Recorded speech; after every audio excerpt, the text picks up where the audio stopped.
Given है तो हमें ए पी लिखना है। ए पी है हमारी 9, 17 एंड 25। तो इसमें हमें ए फाइनल, ए हमारा 9 हो गया, ए इज इक्वल टू 9 लिख देना है। देन डी फाइनल करना है। डी में ए टू माइनस ए वन यानी 17 माइनस 9। तो 17 माइनस 9 लिखेंगे तो कितना हो गया, ये हो गया 8। तो d is equal to d हमारा हो गया 8। तो अब इसमें क्या बचा, 636। तो ये हमारा क्या चीज़ है, तो क्वेश्चन को ध्यान से पढ़िए। इसमें लिखा है ये must be taken to give a sum of 636। इसका मतलब है कि 9, 17, 25 एंड सो ऑन जो टर्म्स हैं, उन सब टर्म्स का ये सम है 636। मतलब हमें कुछ टर्म्स हैं उनका सम 36 है, और वो है nth टर्म जो हमें फाइंड करनी है।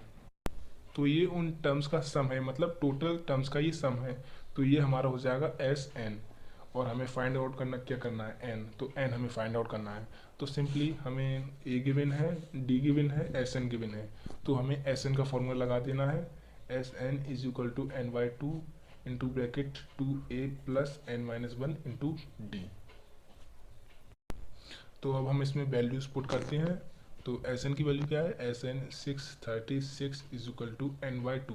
तो एन तो हमें गिवन है नहीं, तो एन को हम ऐसे ही लिखेंगे, n by two into bracket 2a।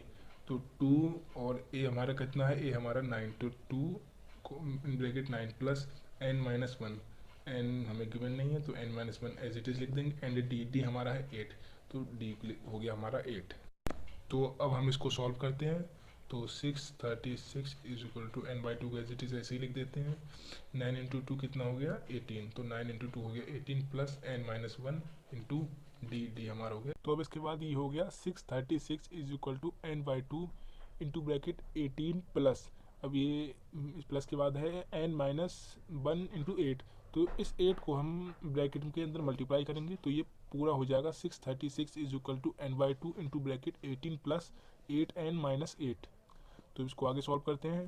तो लिखते हैं 636 is equal to n by two into bracket 18 plus का है एंड 8 माइनस का है, तो प्लस माइनस हो गया, माइनस बचेगा 10। तो ये पूरा हो जाएगा 636 is equal to n by two into bracket 8n plus 10।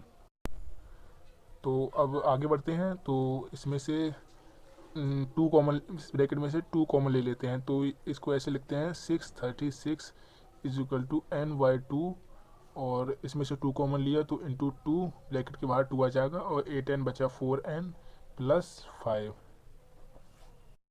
तो अब इसमें देखिए ये 2 से 2 कैंसिल आउट हो गया, तो ये पूरा बचा 636 is equal to n into bracket 4n plus 5। तो अब हम इस n को ब्रैकेट के अंदर मल्टीप्लाई कर देते हैं। तो ये पूरा हो जाएगा 636 इज इक्वल टू n को 4n से मल्टीप्लाई करेंगे तो ये हो जाएगा 4n स्क्वायर, प्लस n को 5 से मल्टीप्लाई करेंगे तो ये हो जाएगा 5n। तो अब इसके बाद ये 636 को हम इसको इधर ले जाएंगे, ये प्लस का है तो ये हो जाएगा माइनस का, तो ये पूरी वैल्यू हो जाएगी 4n square plus 5n minus 636 और इक्वल टू 0। तो अब ये हमारी एक क्वाड्रेटिक इक्वेशन बन गई है। हम इसे फैक्टराइजेशन मेथड से सॉल्व करते हैं। फैक्टराइजेशन मेथड से सॉल्व करने के लिए हमें 4 की 636 से मल्टीप्लाई करनी होगी, तो कहीं साइड में मल्टीप्लाई करते हैं तो ये आ जाएगा 2544।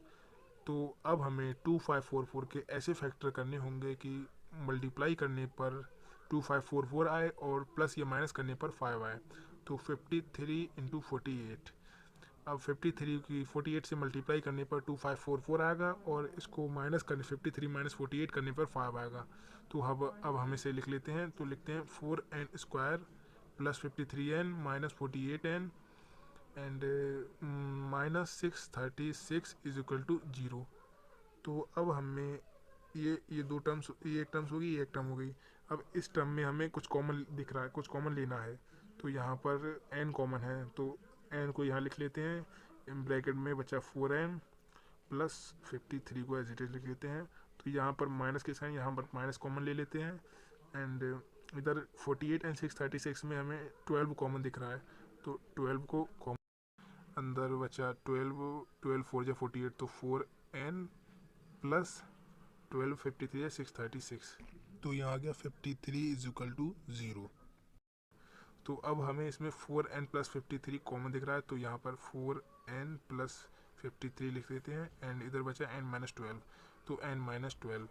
तो अब हमें एक बार 4n प्लस 53 को 0 रखना है और एक बार n माइनस 12 को 0 रखना है। तो पहले 4n प्लस 53 को 0 रखते हैं, तो 4n plus 53 is equal to 0, तो आ जाएगा 4n is equal to minus 53 and n is equal to minus 53 upon 4। तो एक जगह n माइनस 53 अपॉन 4 आ गया, तो अब n माइनस 12 को 0 रखते हैं, तो n minus 12 is equal to 0, n is equal to 12 plus का 12 आ गया। तो एक जगह आया n माइनस 53/4 एंड एक जगह आ गया 12। तो अब हम n की प्लस वाली वैल्यू लेंगे, n इज इक्वल टू 12 को। तो अब हम n is equal to minus 53/4 को नहीं लेंगे, क्योंकि n की वैल्यू ना तो कभी नेगेटिव में आती है और ना ही फ्रैक्शन में, तो हमारा n इज इक्वल टू 12 हो जाएगा। तो इस AP की 12 टर्म्स का सम 636 होगा। तो ये आंसर हो गया हमारा कंप्लीट। चलिए नेक्स्ट क्वेश्चन की तरफ बढ़ते हैं। Question 5, the first term of an AP is 5, the last term is 45 and the sum is 400. Find the number of terms and the common difference. तो इस क्वेश्चन में हमें फर्स्ट टर्म गिवन है, last term given है, यानी कि an, इसको हम an भी बोलते हैं, एंड सम nth टर्म्स का सम यानी Sn भी हमें गिवन है। तो हमें इसमें n फाइंड करना है एंड d को फाइंड आउट करना है। तो इस तरीके के क्वेश्चन में सबसे पहले हमें लेट कर लेते हैं, क्योंकि हमें फर्स्ट टर्म गिवन है, a गिवन नहीं है। तो लेट कीजिए, let a be the first term and d be the common difference।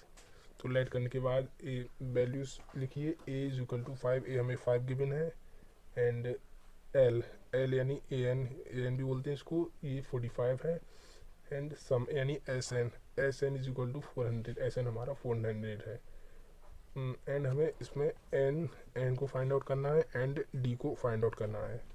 तो सबसे पहले हम n को फाइंड आउट करते हैं। n को फाइंड आउट करने के लिए हम Sn का फॉर्मूला लगाते हैं, और Sn का ये वाला Sn is equal to n/2 into bracket a plus L.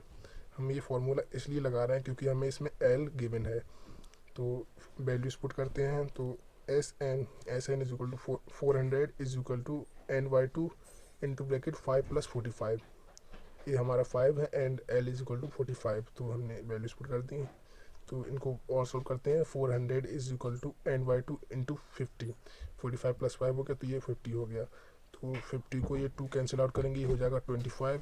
तो 400 इज इक्वल टू 25n। तो हम इसको इस तरफ लेके आएंगे, तो n is equal to 400 upon 25, 400 को कैंसिल करेगा, ये आ जाएगा 16। तो n हमारा आ गया 16। तो n 16 आ गया। तो अब हम d को फाइंड आउट करते हैं। तो d को फाइंड आउट करने के लिए हम an का फॉर्मूला लगाते हैं। तो an is equal to a plus n minus 1 into d. तो an इज इक्वल टू हमारा 45 है, एंड a है हमारा 5 प्लस n माइनस 1 यानी 16 माइनस 1 इंटू डी हमें एज इट इज लिखना है, क्योंकि d हमें गिवन नहीं है। तो a को हम इस तरफ ले जाएंगे, ये माइनस का हो जाएगा। तो 45 minus 5 is equal to 40 is equal to 15d, क्योंकि 16 माइनस 1 रह गया 15d। तो ये हो गया हमारा 40 इज इक्वल टू 15d। तो हम इसको ये 15 मल्टीप्लाई में इसको इधर लेके जाएंगे, तो d इज इक्वल टू 40/15, और 40/15 को हम जब कैंसिल आउट करेंगे तो ये 5 से कैंसिल हो जाएगा, तो ये हो जाएगा 8/3।